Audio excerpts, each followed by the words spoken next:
neighborhood. They were knocking down one house and they were building 3, 4, and 5 houses in the place of the one house that was knocked down.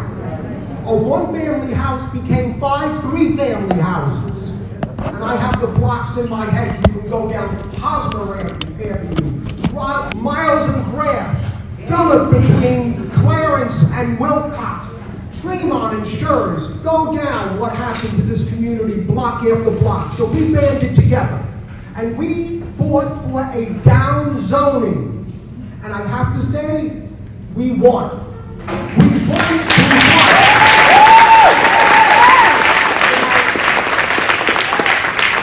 We had meetings like this, and this turnout is fantastic, by the way.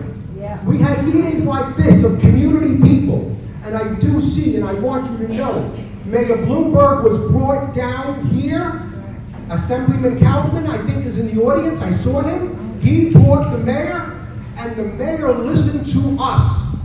And while I was district manager, that meeting resulted in us downzoning between 2003 and 2005. We downzoned Pelham Bay, Country Club, Throggs Neck, Waterbury, LaSalle, and City Island.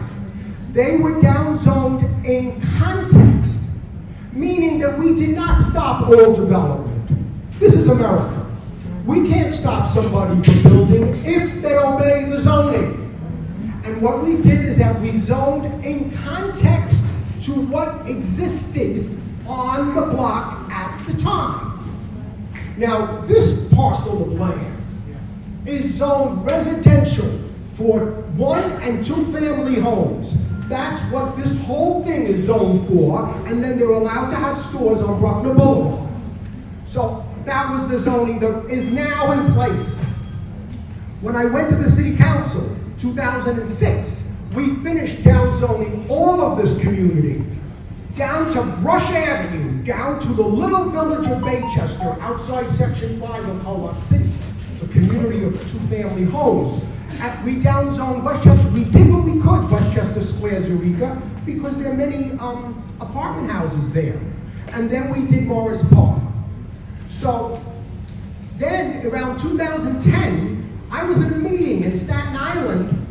Staten Island got this thing added on that if you want to build on Staten Island, you have to have more parking. When I was at the meeting, I got more 10 tacked on to that. So we got more parking in 2010 as part of what Staten Island negotiated. So let me tell you something. You would be crazy to think that we came this far to go backward to what we had. That's right.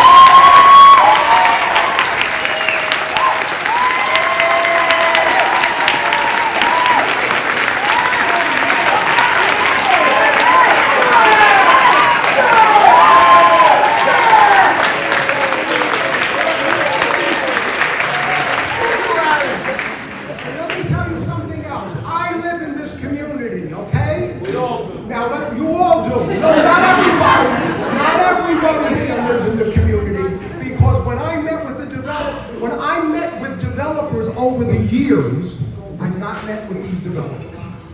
When I met with developers over the years, you know what they always said? We're going to give you this wonderful development. It's going to be wonderful for your community. Oh, it's going to be, and then they show you these pictures. Ooh, they look like they're moving the Taj Mahal. And they say, it's going to do wonderful things for you. And you know what I often told them? It's not going to do wonderful things for me and my community. It's going to do wonderful things for your party.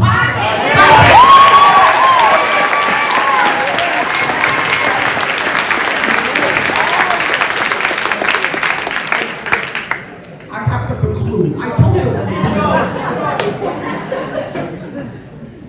The more things change, this is an old saying. I'm dating myself. The more things change, the more they remain the same. When we changed the zoning 2004, 5, 6, and 7, the last time the zoning was changed was 1963. There's no reason to do this, and the City Planning Commission should be ashamed of themselves because they are the ones who worked with us on downzoning, and now they want to do exactly the opposite of what they did. Shame on them. Shame on them.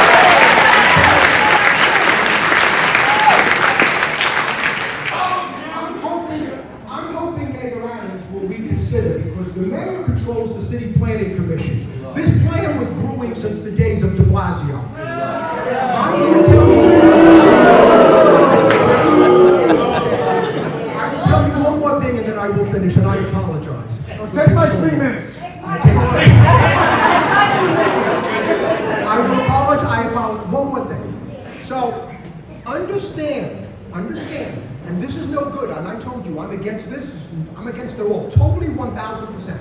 But the reality is that if this goes through, all the other developers will say, if they got it, I want it here, I want it there. And they will say, listen, We don't want it.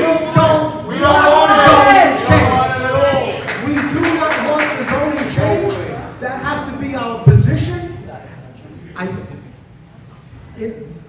I never retire. This is not a retirement. I'm here to give you the best I can, but you have to fight.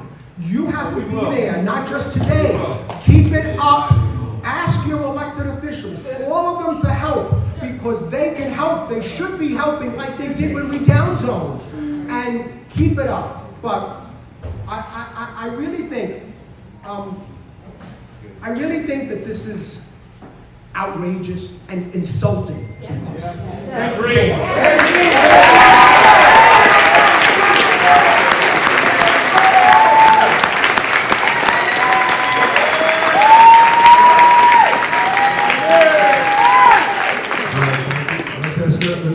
Please come up from Throggs Neck Homeowners, and then Michelle Torino from Public Taxpayers. Hey, how can I follow Jimmy Vacca? That's true, that's true. Okay, my name is Lynn Rubino. I'm president of Throggs Neck Homeowners Association, representing over 450 families who live in Throggs Neck.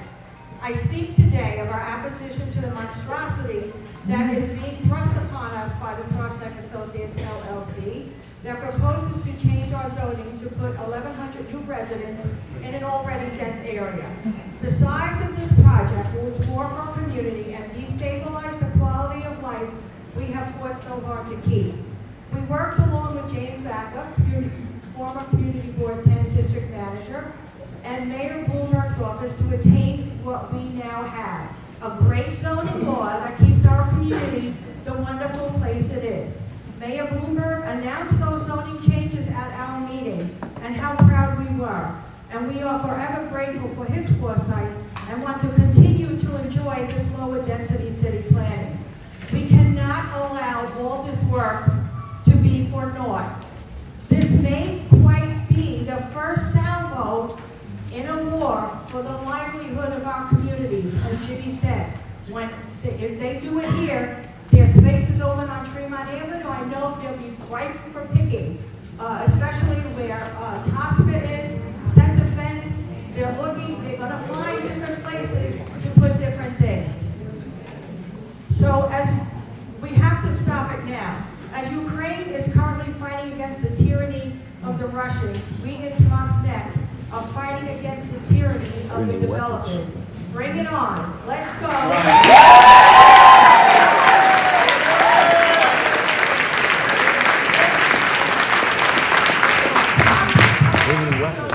Respectfully ask the members of Community Board 10 to vote against this application and side with the residents of this area to stop this onslaught on our beautiful communities.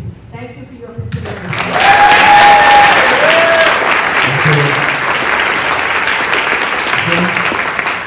Any people speak after Michelle Torino? Thank you. Good evening. There are many moving parts to the Bruckner Upzoning. My focus would be on the effects zoning and overdevelopment had on my community in Pelham Bay. As a longtime resident, community advocate, and current president of the Pelham Bay taxpayers, I can state with certainty, and an old adage, the proof is in the pudding, applies to the Bruckner Upzoning. The once beautiful, clean, vibrant Pelham Bay community, despite being downzoned in 2010, has systematically become overwhelmed with concrete canopies of overdevelopment, with no end in sight. As I stand here tonight, plans are in the works to allow a 17-story monstrosity to be built next to a new, but yet to be occupied, 8-story building. Meanwhile, in our interior, demolition permits are being issued to eliminate the small and replace with the very tall. How does this happen, you ask? There's a simple answer, AOR, a very dangerous community-altering acronym. AOR is as-of-right development, which because of building regulations is not subject to community board or city planning approvals. Zoning and code-compliant as-of-right projects are unimpeded and unobstructed.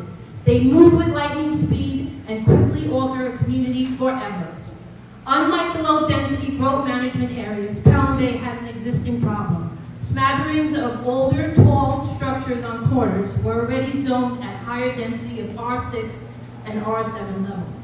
This, in the development world, created contextual zoning, which simple in medical terms could be considered pre-existing conditions. Pre-existing conditions make the community vulnerable and susceptible to the varied spread of rampant overdevelopment. As an example, 1616 Crosby Avenue between Middletown Road and Roberts Avenue. A modest three-family Victorian home stood on this lot. Due to pre-existing R7 zoning condition, this small parcel will now house 31 families. Because of it being in a defined transit corridor very close to the subway, the developer does not have to supply ample parking. In some cases, senior housing or true affordable housing situation, the developer does not have to provide any parking. Look at history. Nearly every upzone is followed by more upzones and as-of-right development. There is no way to separate this terrible twosome. The low-density growth management area is currently free from pre-existing conditions of higher density contextual zoning.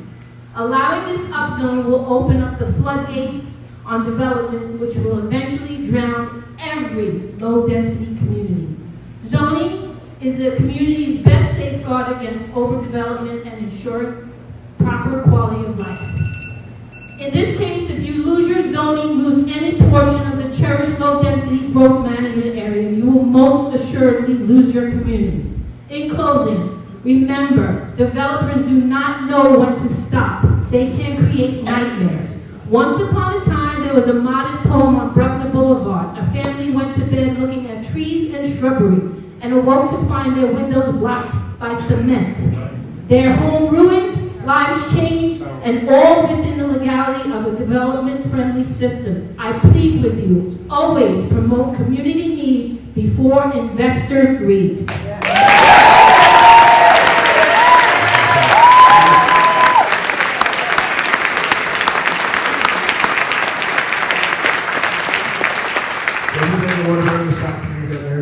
And then Andrew Chirico will speak after her.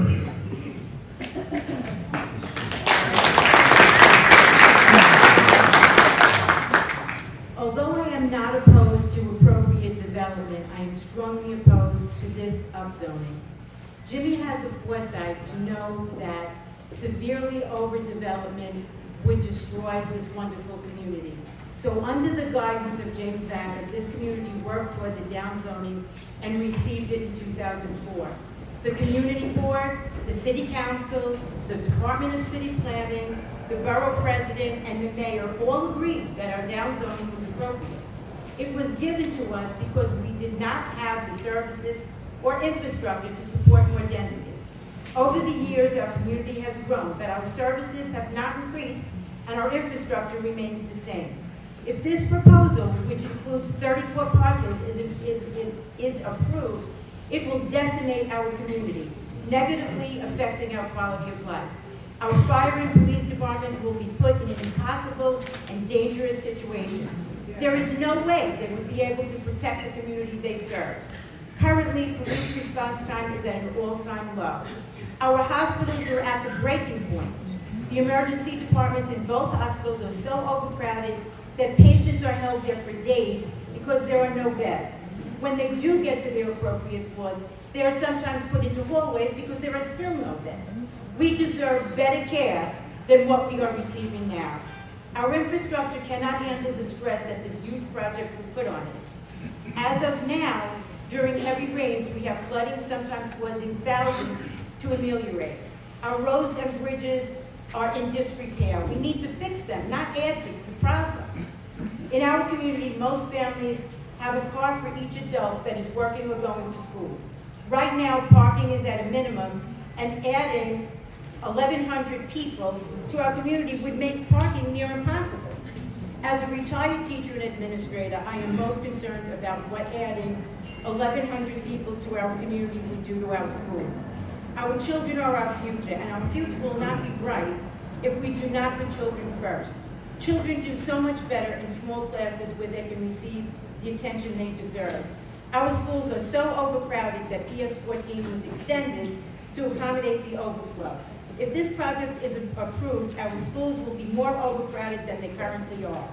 So as you can see, our situation has not improved since we were granted our downzoning. Therefore, I don't understand how anyone can entertain the idea of an upzoning. Let's do what makes sense. Vote no on this proposal and save our lower density growth management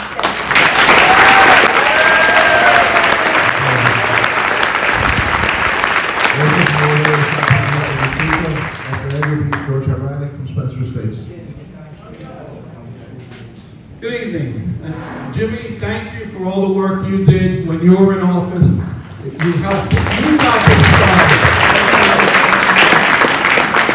Now, I'm going to give a little history of this. I may sound like Jimmy did, but I wrote it in my own way. Prior to 2003, the residents of Schuylerville, Throggs Neck, Pelham Bay, Country Club, and Spencer Estates, Edgewater, and Ferry Point, 8 civic associations in the Northeast Bronx concerned about overdevelopment in their low-density community. Their concerns included the recent upsurge in multifamily homes, larger and taller than the existing buildings. Builders were buying up 1 and 2 family homes with large lots, building 3-family row houses. The zoning at the time could not control this amount of housing and the parking. There was no defined parking for off-street parking at this time for anyone. The Department of City Planning did a survey of the R4 and R3 zones. In November 25th of 2003, Mayor Bloomberg addressed the community's concerns, a proposal to better regulate development and to preserve the existing characteristics and quality of life for our neighborhood in the Northeast Bronx. In September 2004, Bloomberg came back to the neighborhood. The Department of City Planning, the Commissioner Burden, Borough President Carry On, the City Council unanimously granted us low-density management to protect our quality of life. In September of 2004, the City Council approved the Throggs Neck rezoning amendment and related text amendments. Then in 2009, additional corrections were added to give us 150% parking for 1 and 2 family homes. So a 1-family home had to have 2 parking spaces off-street. A 2-family had to have 3 off-street parking. And the Planning Commission again unanimously approved these conditions for us. Now, more than ever, we need these protections.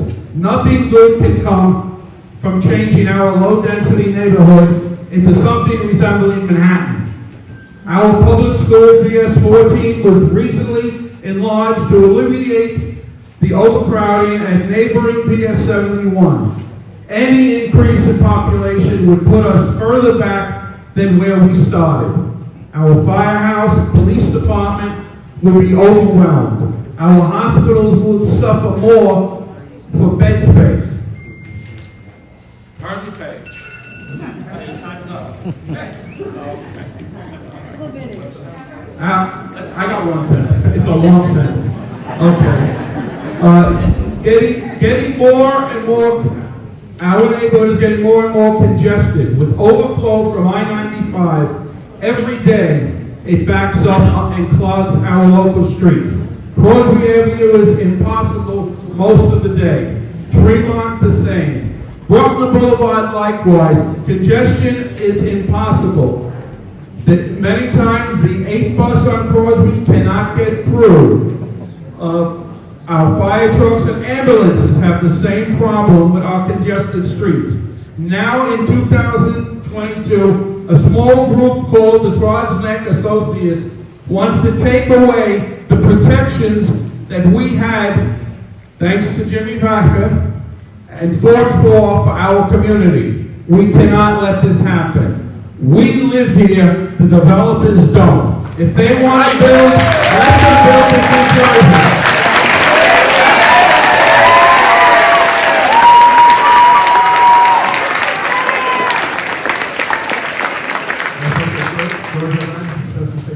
After George, I'm John Serini.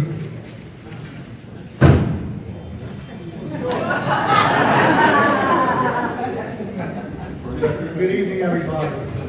It's great to see a big crowd. As you can see by this pile here, I would say most of the people don't want this. Now, this is the deal. The developers are going to present you a nice, cuddly bag full of nice kittens. Everybody's going to want them. Everybody's going to want to pet them, nurture them, take them home. But what you don't know, that kitten is going to turn into a fierce, ferocious lion, ready to maul and devour our community. Why? Simply because of policy. Contextual zoning, upzoning, and as of right development, which I'm not going to go too far into and just iterate what other people have said. Now, we have a problem. The city planning hearing recently, I heard a couple of sentences that were a little troubling to me. It appears city planning wants to change the contextual zoning for the LDGMA to R5. Well, that's what was said. Then we need clarification on that. Now, the bottom line, if that does happen, we start at that base. And we can't let that happen. Now, going forward, we know all about the TNT wallops of the combination of as-of-right development and upzoning, which you know, you have already heard the examples. Now, how do we prevent this project? They have lobbyists. We have a better lobbyist.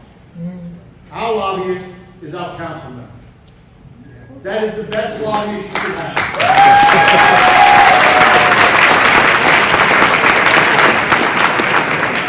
On behalf of the Spencer Estate community and other low-density communities, I personally beseech Councilmember Marjorie Velázquez to proactively assemble council support necessary to invoke the long-standing tradition of council member deference. The fates of many low-density communities hang in the balance. Their survival is likely to extend beyond CB 10's recommendations and the borough president's recommendations. We, as a community, have a future that depends on the action and network of our councilmen. That's how it looks. And I honestly think she's up to the task. I really believe that.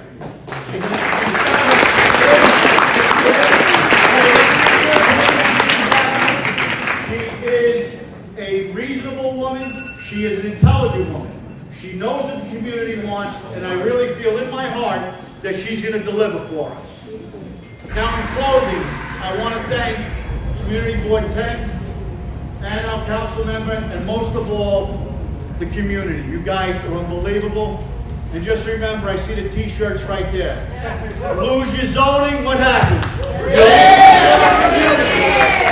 your zoning. Thank you.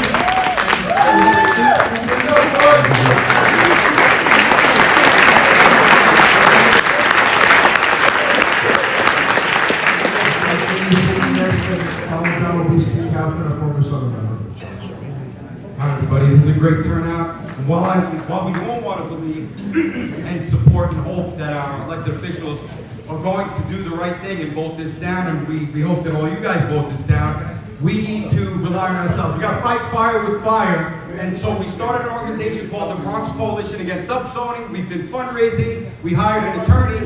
And if you guys want to help, you can donate money to us by going to the stopupzoning.com website. We've raised $29,000. We've hired an attorney. It's going to cost thousands to fight these developers. So we need your support. Stopupzoning.com. This is, by a show of hands, can I ask you guys, how many people here either had trouble during Ida or know a neighbor who had trouble during Ida? Yes. Okay, so how in the world are they going to build these monstrosities of buildings when our current infrastructure and our plumbing can't handle what we have already? It can't handle our houses. How are they going to build these buildings? And like they said, once they build one building, it's going to domino and become more buildings and more buildings. And we have people on the roof of Morris Park and Allerton Avenue because they know it's going to go there too. So where is our infrastructure? What are they doing about fixing the problem we have already instead of letting more buildings come in?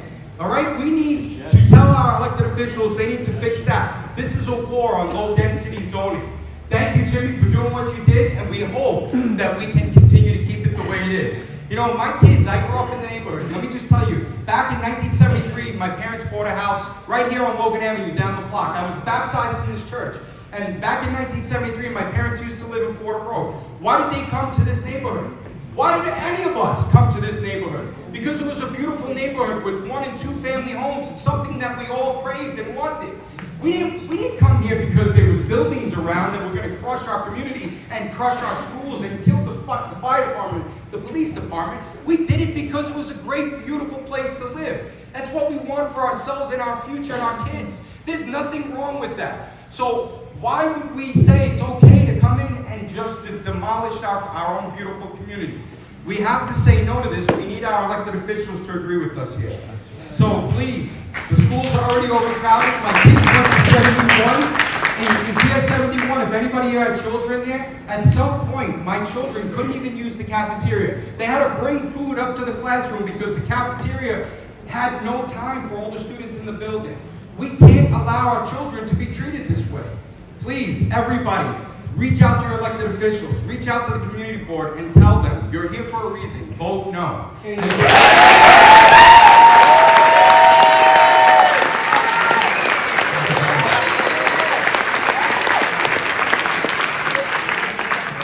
Steve now can come up as well, following Steve, we run her out from Edgewater Park.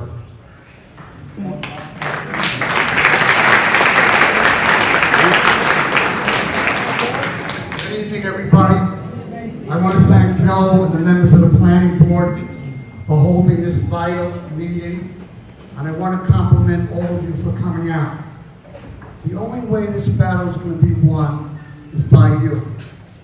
You have to be as militant as other people who have seen on TV and the way they fight. If you really want to win, I've seen battles. I remember they were putting a homeless shelter into this neighborhood 4,000 years ago, and Biagi said, no, it didn't get built. You got to go picket at the developers' houses. You got to rent buses. And you got to go and you really have to act strongly. I feel personally violated by what's happened.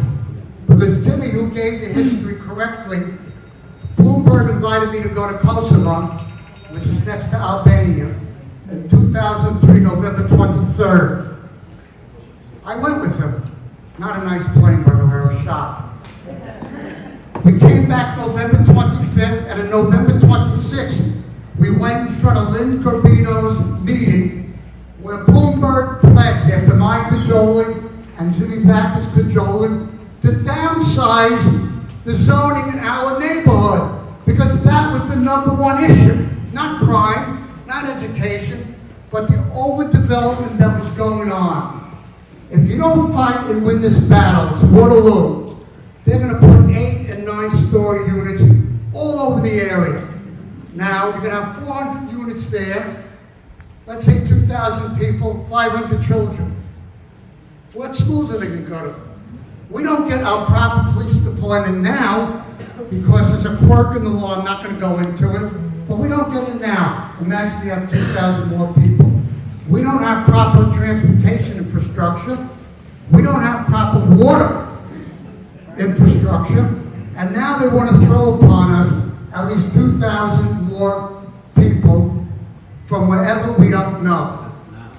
You have to be determined.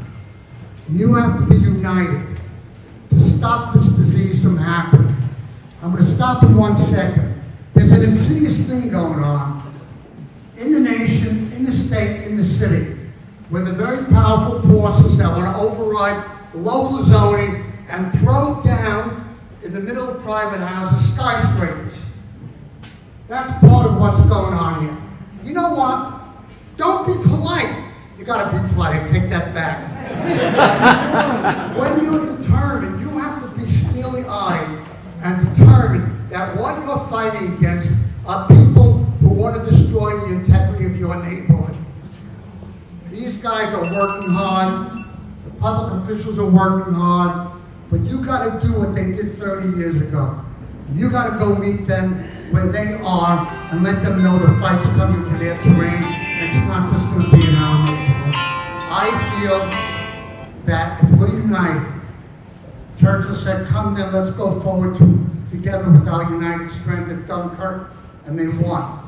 It's in your soul, it's in your heart, and it's in your hands to win this battle. Don't give up.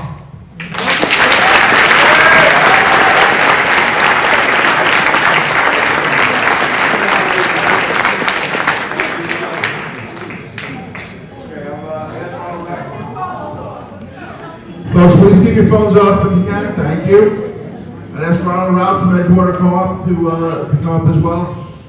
Ron will be our last speaker from the gallery, and I will remind everyone again that we have 3 other meetings, but we're getting close to 8:30, so after Ron, I'm going to ask our guests to provide their presentation, and then we will move on from there. So I thank everyone again, and move on from there. Ron? Thank you very much. I appreciate you accommodating me. I would be hard-pressed, good evening everybody, by the way. I would be hard-pressed to make a presentation equal to the people that have spoken before me. Very eloquent to all of you that spoke, thank you so much. I am ill prepared, I did not come with a prepared speech. I can only tell you where I come from. I am a board member, I live in Edgewater Park. The board represents 675 families. I'm also a registered civil engineer in the state of New York, and my commission expires May 30th of next year. I have 30 years of heavy civil experience in the construction, heavy civil construction, and I can tell you only what I know is that upzoning is, you may look good as the reference was made to the basket of kittens, but I can tell you most assuredly that this project, if it were to come to fruition, would not come with any infrastructure improvement. There would be no miles of sewer replaced to accommodate all these extra homes. There would be no increased water service. There would be no increased emergency services, police, fire, EMS. No increased transportation. This is something I've seen in the 30 years of experience that I've done in heavy civil construction, and I can only forewarn you that we all live in this neighborhood for the reason, as John had said, John Serini had said, we all wanted to, live in a nice, area of one and two family homes, and that's what it is, and it will change very quickly once you open Pandora's box. Thank you for letting me speak. I appreciate it.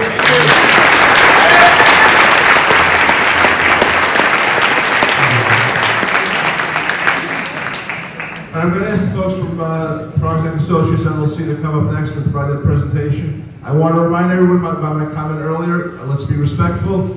Let's show them the respect that you show anyone in this. There are a bunch of people around here with cameras. I don't want our neighborhood to be a viral event because of stupidity on other people's parts. So let's be respectful, and I want you all to listen to the presentation from them, and then we'll turn it over to the committee for any questions or comments. All right, Lauren? Can we hear from the councilperson? Can we hear from the councilperson? After. So you're forcing us to speak to us? We're not forcing you to do anything. We had community participation. We're going to hear the presentation from our guests, and then we're going to turn it over to the elected officials for any comments they have. I'm not forcing anybody to stay here. Doors are open.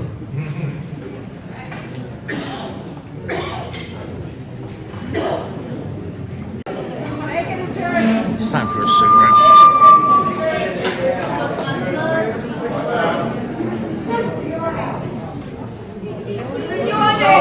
Building where you live.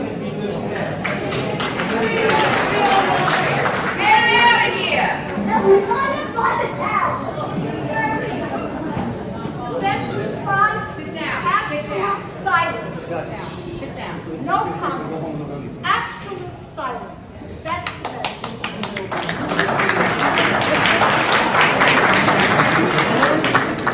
Members of Board 10 and members of Board 10. Good evening, members of Board 10 and members of the Throggs Neck community. My name is Jacqueline Scrinchi of Ackerman LLP on behalf of Throggs Neck Associates LLC. I'm joined here this evening by owners from Site A, Peter Bavona, and also the owner from Site C and D, Franco Marciano, also development representative Bill Bollinger, and our architects Shiva Gomi and Frank Quatella, as well as Lauren George of Constantinople and Loge. We thank you for your time.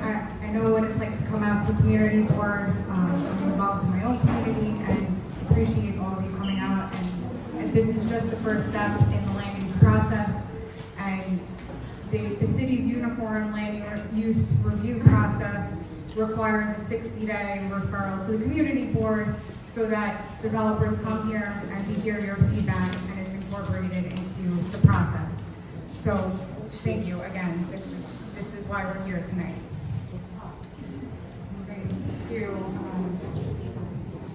So just to go over the proposed development overview, I'm really sorry about. There are 40 buildings proposed that will have residential, commercial, and community facilities. It will be 324,000 square feet of total floor area across 4 sites, with a total of 303 parking spaces. No. The residential portion of the developments will be across Site A. We'll have 139 units, including 41 mandatory inclusionary housing units. Site B will have 114 units, including 34 MIH units. Site C will have 64 units, including 19 mandatory inclusionary housing units. And Site D will have 22 free market units. In addition, the developers are working with the Steven Siller Foundation to provide 15 veterans apartments across the sites, in addition to the affordable housing units. There will also be 54,000 square feet of commercial, community facility, and retail space.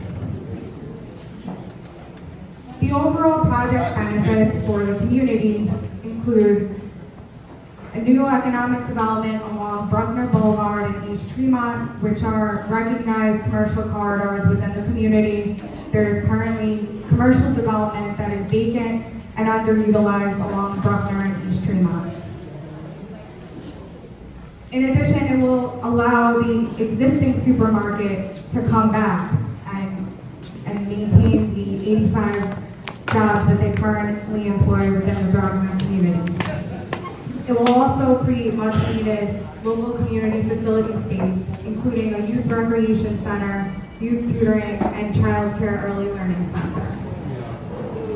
As part of the overall jobs and economic impact, there will be approximately 14 building service workers and 15 youth recreation center workers, as well as 12 jobs for hopefully senior services and tutoring programs, and approximately 350 temporary construction and construction jobs generated by all 4 sites. As well, it will create new housing opportunities for different phases of life, especially for youth looking for new quality housing and or seniors downsizing who are often pushed to Long Island or Upper Westchester within the community. This will create 94 new permanently affordable housing units for pursuant to what is called MIH, Mandatory Inclusionary Housing. This is not for extremely low income. This housing is restricted at 80% AMI, which I will get into what that means in a minute. It is for working households and 1 and 2 income households. And it will also create new housing opportunities for veterans. So mandatory inclusionary housing was passed in 2016 because there was a recognition that the city is in an affordable housing crisis. Not just for the lowest income, for seniors, for people who are not still working and need a quality place to live. This option 2, requires 30% of the residential floor area in each development site to have units restricted at a weighted average of 80% AMI, like I was just saying. What 80% AMI means in 2020 to 21 numbers, but 2022 went up slightly. For a family of 4, it is making $95,440. But for a studio unit, the income limit would be $66,880. So it would be someone, a college graduate, or someone just starting out, or a senior who is on a fixed income. And the rents are that they pay no more than 30% of their income for rent. So a 1-bedroom would be for someone making $71,640, and a 2-bedroom is someone making $85,920.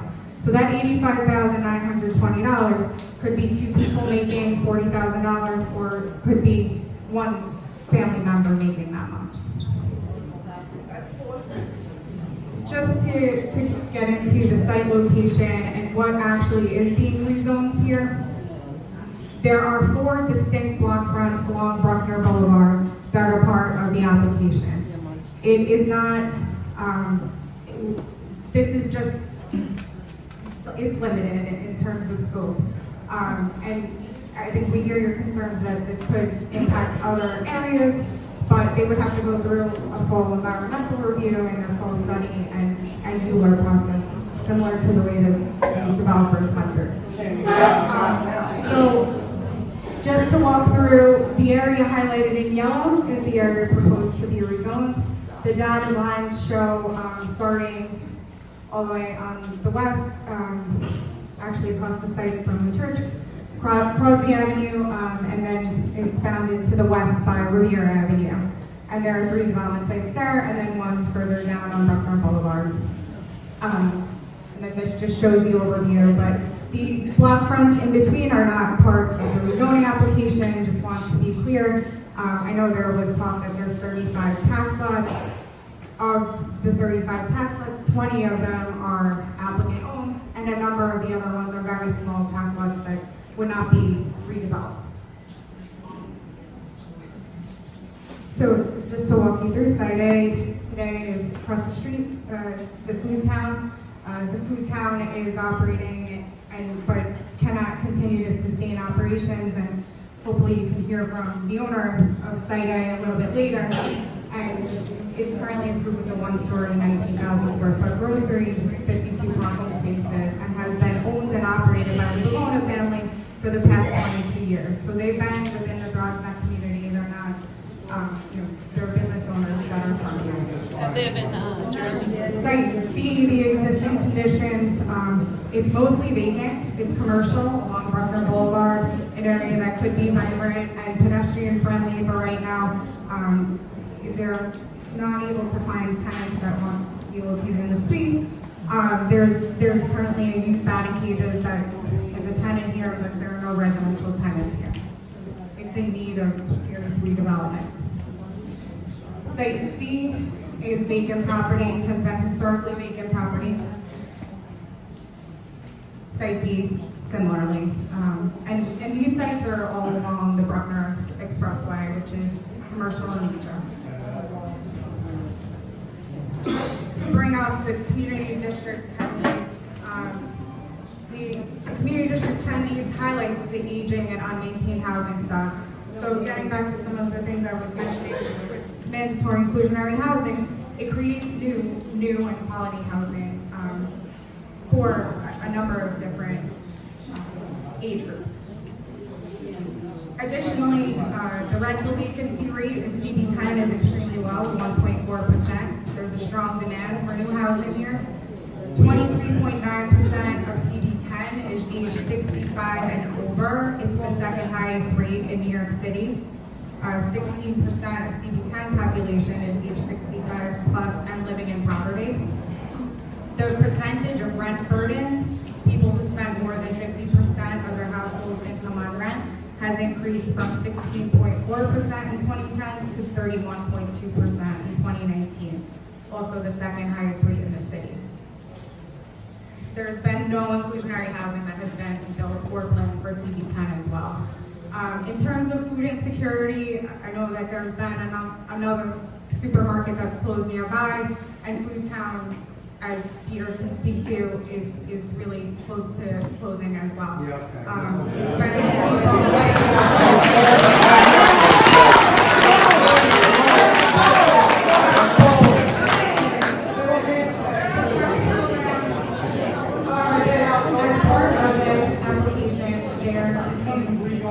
a fresh tax incentive which would require them to come back and maintain the supermarket in perpetuity. For economic development, we're maintaining the commercial overlay along Bruckner Boulevard, which promotes a mix of uses. And then also the other Community Board of District 10 need is youth wellness facilities, which Site B will have a youth recreation center. For the proposed land use sections, we're seeking rezoning from our R41 and R4A districts to R5B C24 and R6A C24 districts, as well as the zoning text amendment over all of the project areas designated mandatory inclusionary housing area. And also adjacent to Site B, there is a proposed demapping to eliminate a very small portion of Meyer Street that runs through the developer's property. We can't even get down the street now. For Site A, that area, just to show you the rendering of Site A, just to get to the point, the R6A allows for a story building, but requires at 6 stories 10 or 15 foot setback. And here, adjacent to any R4 district, the building significantly steps down to 45 feet or 4 stories. So it does, the zoning would require within 25 feet of the R4 to have a step down to 45 feet to reflect the lower density district adjacent to it. No question. Site A, the proposed development is an 8-story building, as I mentioned, 142,468 square feet of floor area, 139 dwelling units, 41 MIH units, a 16,968 square foot fresh supermarket, and 190 parking spaces. Not enough. We're planning a 5-story mixed-use building, which will be a 3.6 FAR, 114 dwelling units with 34 permanently affordable units, 23,730 square feet of local retail, which may include sports recreation center and early childhood education tutoring facility, as well as 75 parking spaces. That's as big as the house in Jersey. Site C will be an 8-story mixed-use building with 64 dwelling units and 19 permanently affordable housing units, and also will have 13,436 square feet of commercial space for professional offices and 29 parking spaces.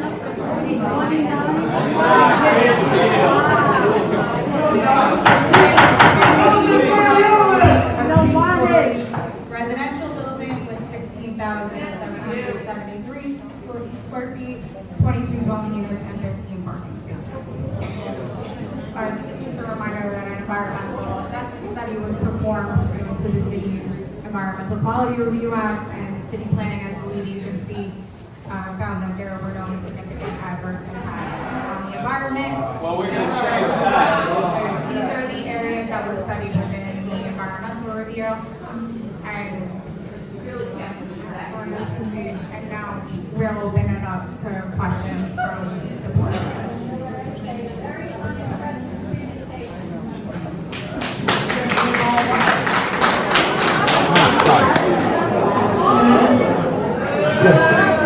All right, great, thank you. Going around to the various housing and zoning committee members, see if there are any comments or questions, and we'll go that way. We'll start with Lou Popovic. Lou?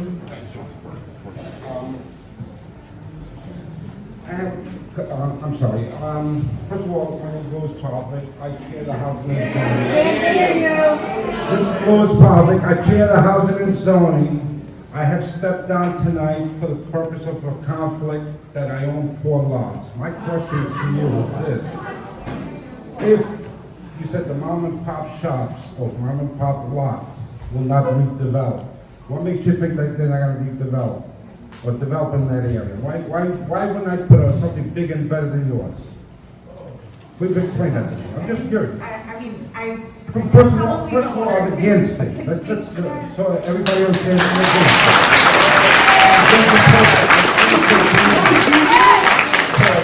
For you to make a comment that we are not going to develop, what makes you think that others are not going to sell to you and develop, or I will not develop? That's number one. Number two, the parking itself, 139 spaces on site A, is that going to include with the supermarket to be shared? Good question. You don't know. Thank you.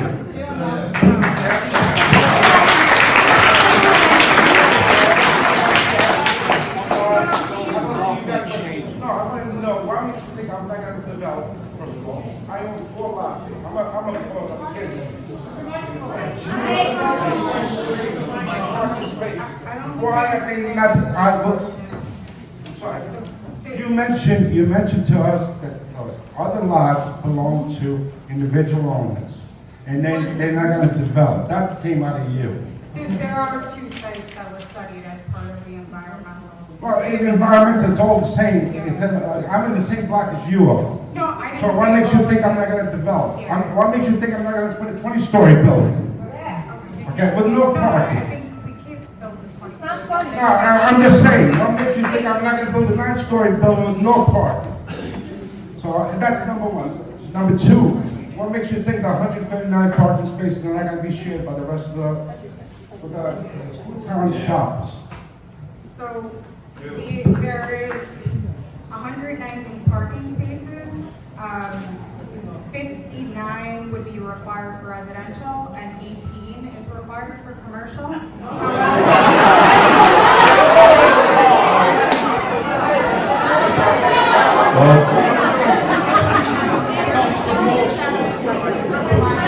Let's go to commercial.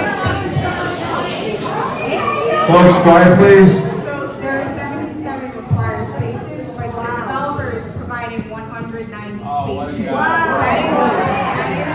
That is because they recognize that the 52 spaces that they have currently are needed for the supermarket. So they're exceeding what is required here for program. Yeah, they're the best. Folks, quiet, please. Yeah, you guys. Andrew? Any questions, comments? Me? You. Yeah, why aren't you building this in Pondview in Montville, New Jersey?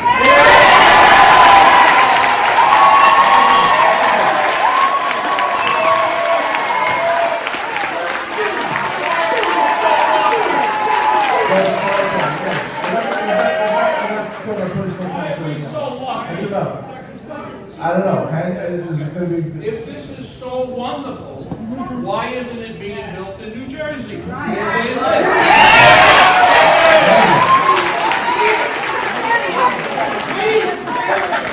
Andrew. How do you land in Jersey? Go there. Tom, come on, Tom. Folks, please. It's a fair question. I think it's pretty obvious what the community wants and what it doesn't want. It's pretty obvious what this community needs and what it wants. We need hospitals, we need more police, we We need more fire department. We need better transportation. This will kill this neighborhood. It said something about here that most of the people in this area are elderly or senior citizens. You know why? Because the kids that I grew up with, left this area. You're gonna drive people out of this area.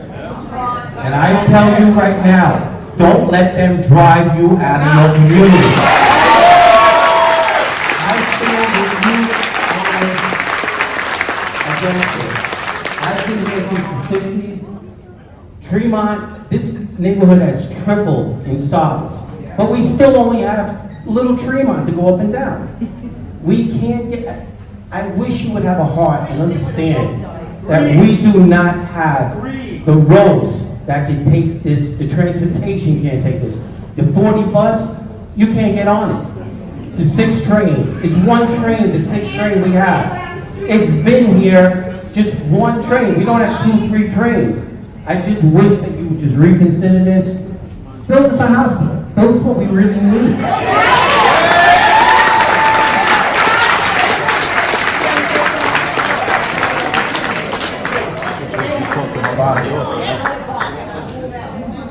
Bob Peter.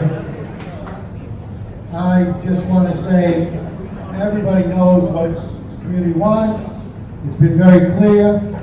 Why are they here? Because this is the proposal that's before us. So we have to show the respect to hear it and have courtesy. As Joe said at the beginning of the meeting, folks come to the community board, they are our guests. They should be treated as such. You don't have to agree with them, but you do have to show respect. Just like you would do with anybody who came to your office, we expect the same thing. I thank you for your presentation. I can tell you I'm going to vote against it. I'm sure most of the board will. And we'll continue to fight it at City Council, at City Planning, at the Borough President's hearing, and at the Mayor's office. You're going to spend a lot of time and effort on this, and I would recommend that you withdraw the application.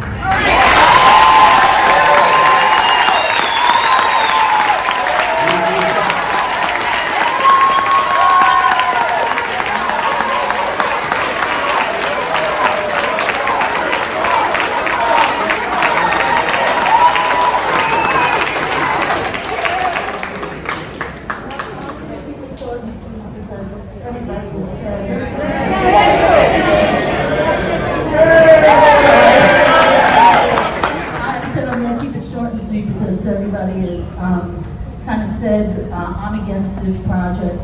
I don't think this community needs this at all, and I think it will hurt, the community a great deal. I come from City Island, so I know what it's like when developers are trying to come in and just build and build and build. These people live in this community because they bought here 1 and 2 family homes, and that's the way they want it to stay, and I'm all behind it. So I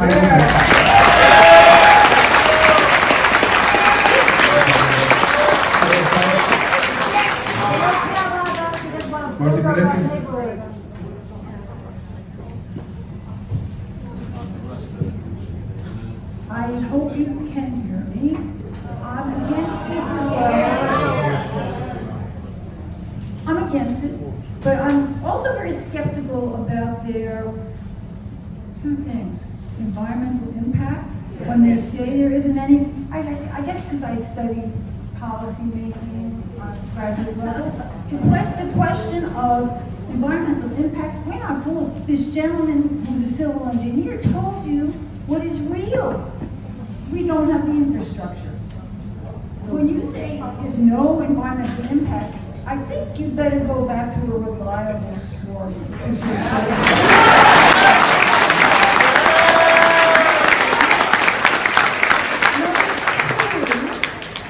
I hope our tax dollars are not involved with paying for this. Can you please answer who's paying for this? And I doubt, but if it's our tax dollars, you really have riled us even further.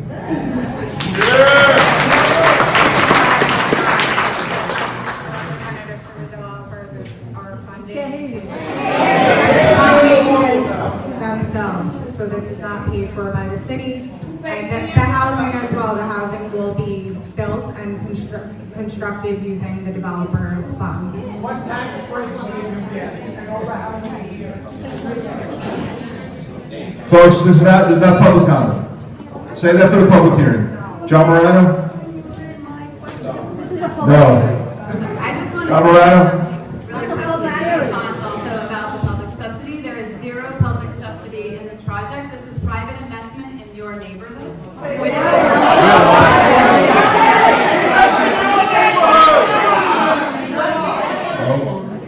So I really respect and value all of your passion and the way that you want to protect your neighborhood. And I respect that deeply. Then don't do it. Folks, quiet please. Quiet please. This project can bring a significant amount, while it's a small portion of the housing that we're proposing, it's a significant amount of affordable housing, which everybody needs. No, we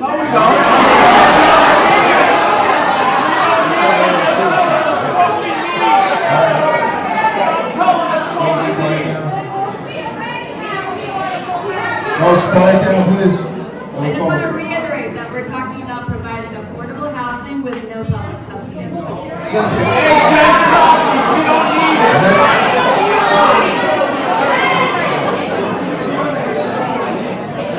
Next member of the committee is John Morano. John?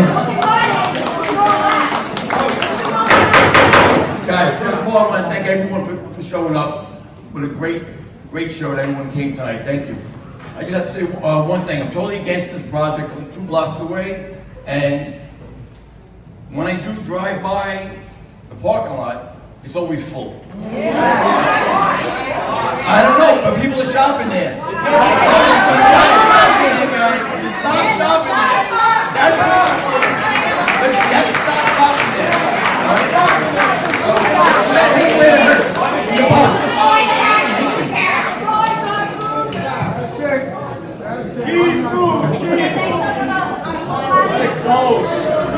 You got 3 more meetings to talk about that after tonight.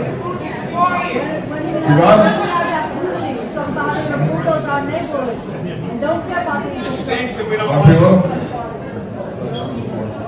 Okay.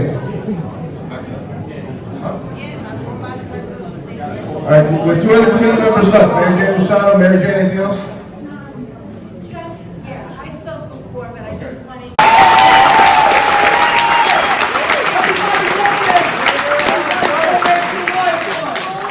Last member of the committee, George, I'm running again, George. Everybody donate to that fund. I would like to know, in what universe do you buy properties, neglect them, let them get unkempt, then monetize them to the max? If it was you or I, building department or some other city agencies would be fining us. Instead, we have a group getting rewarded for indifference to our community.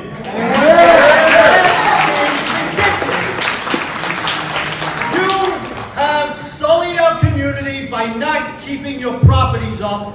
That's right. You knew the zoning when you bought these properties. You sat on it like a penny stock. You cannot treat us like the coins in your pocket.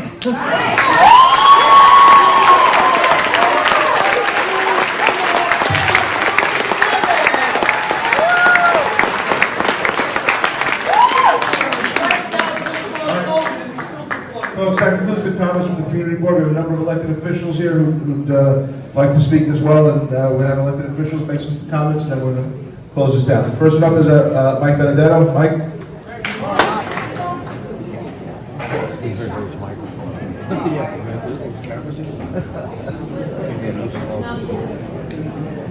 I've come tonight because I really wanted to be here to show my support for what you do. I'm obviously, and have been announced, that I'm against this project. I've lived here all my life. I've grown up here. I didn't move away. I wanted to stay here because I like this community. I like it just the way it is. And when it was downzoned some 15 odd years ago, you thought it was going to stay that way. And we got to fight against any attempt to change that. Just to tell you a quick story, okay? When I was a little kid, so you know that was a long time ago. In this area, we had just moved in on Dean Avenue. And that was in 1958, August 1st. I remember the day. At that time, shortly after we moved in, Robert Moses.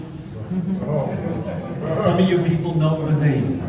Robert Moses, who was the Commissioner of Parks, proposed a plan to expand Helen Bay Park along the water, going all the way down to Randall Avenue.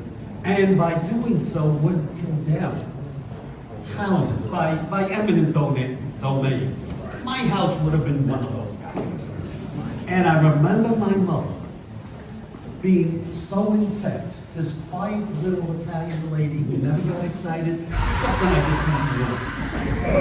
And she was going to get on that bus, the bus of the residents in this area, going down to City Hall to protest.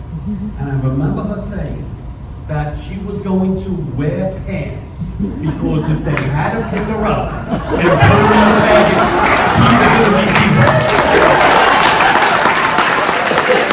The people in our area back in the early 1960s won that fight against City Hall and against Robert Moses, and you guys have done the same thing. Keep up the spirit.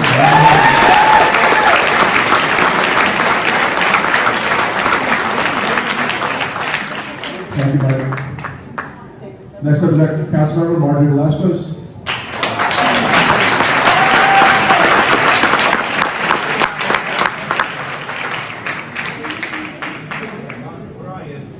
Just coming.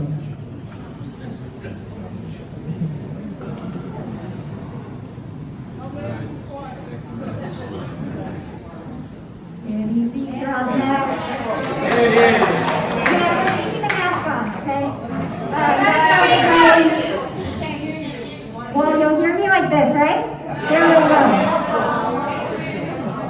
Sorry, I'm not going to do it. Thank you, everyone, for showing up tonight.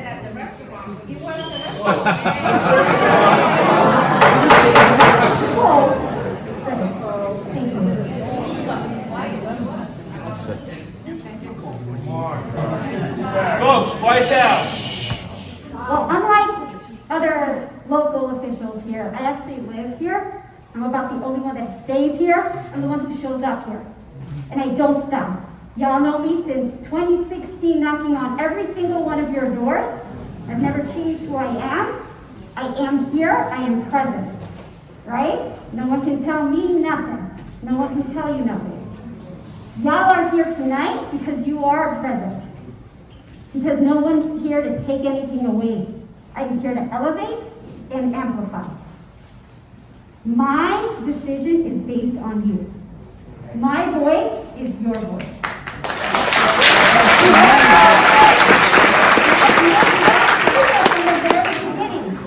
So this is your opportunity to make sure your questions are answered, right? Tonight we saw the presentation. It's on you. I need to hear from you. What do you see? We don't want it. That's fair, but what do we want to see? Because I don't want to see any more eyesores. I don't want people to call our communities because we're not. Because we know what our community is based on, and we know what our community is worth, right? Let's show them. Show me what you want, and I know what you don't want.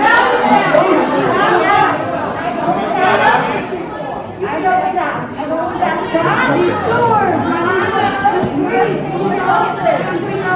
I have sat with every single community member that has spoken today and said, go back to your community, go back to your groups, tell me what you want. Right community, right yours, right Andrew. Develop within the code. And then what do we want? And so I'm standing here to elevate and amplify your voices, and we're moving what? Together. No one breaks Throggs Neck because we are Throggs Neck strong, right? Throggs Neck strong!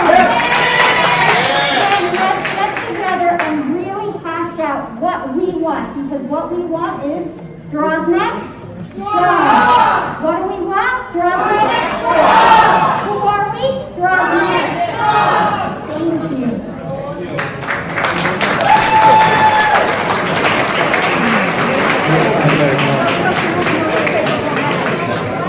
All right, folks, again, that's going to conclude our presentation tonight, our meeting.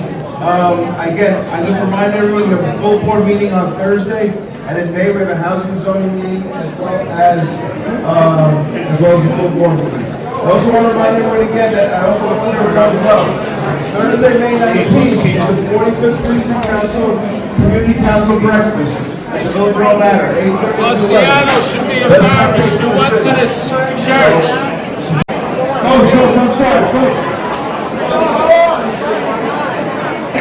I'm sorry.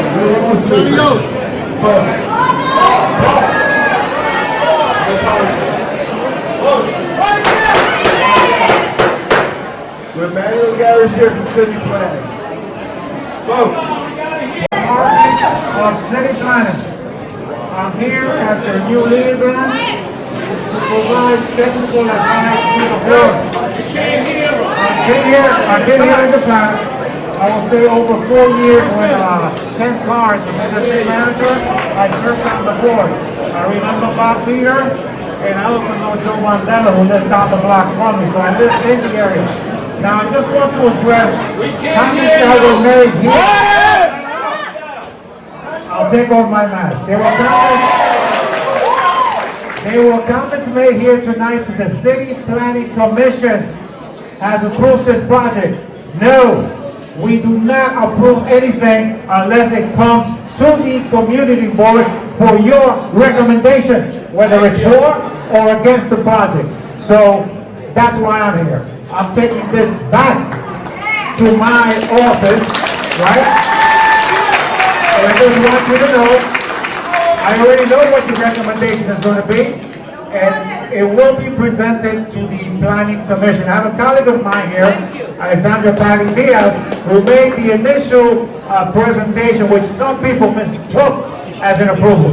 The Planning Commission just certified it as complete with all the information needed for the Community Board, Borough President, and City Council, and City Planning Commission to have enough information to vote on it. I'm looking forward to working with you guys, and I'll see you at the next meeting.